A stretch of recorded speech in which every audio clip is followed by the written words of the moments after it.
About Danny departing, but I suppose with Paul Hart we should be looking to the future. It's always upsetting when a manager has to go, and it's not really the way we wanted to go. It's not the way we wanted to run the club. We always wanted to try and build a long-term relationship with somebody, but eventually you reach a stage where you just say, actually, the needs of the club are greater than the needs of that kind of plan, and what we can't afford to do is risk League Two football. So we had to make a change. And what made you bring in Paul Hart? Look, Paul has a reputation for these sorts of things, and I think it's a bit unfortunate for him that's true, because I said to him before, in a way you don't want to be that person, but he does have a reputation for doing it. I think he's got a system. I think he's got a sort of plan in his head straight away that says, okay, this is what we need to do on day one, and I think he's already working that plan now. So I think that's why we brought him in.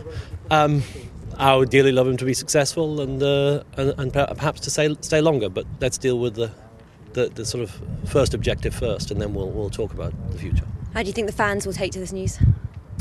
I think that some of them will not understand Paul Hart, and I think some of them will say, we'll have been looking for some other sort of appointment. But as I said, I went for the route that said I need the man who's going to ensure me League One football next year, and then we'll talk about the future thereafter.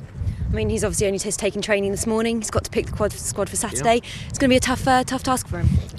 I think that's what people like that do. Maybe there's an element of myself in this. What I've always done for a living is to go into companies that are in trouble and sort them out. And it's what you do, and he's not fazed by that. That's just what he has to do on Saturday. He knows what he's got to do. He's got the help of support staff.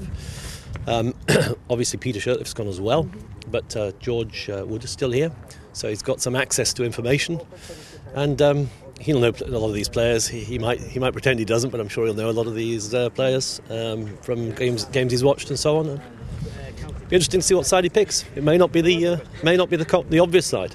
I mean, 13 games left. Is your ultimate plan just to try and stay up?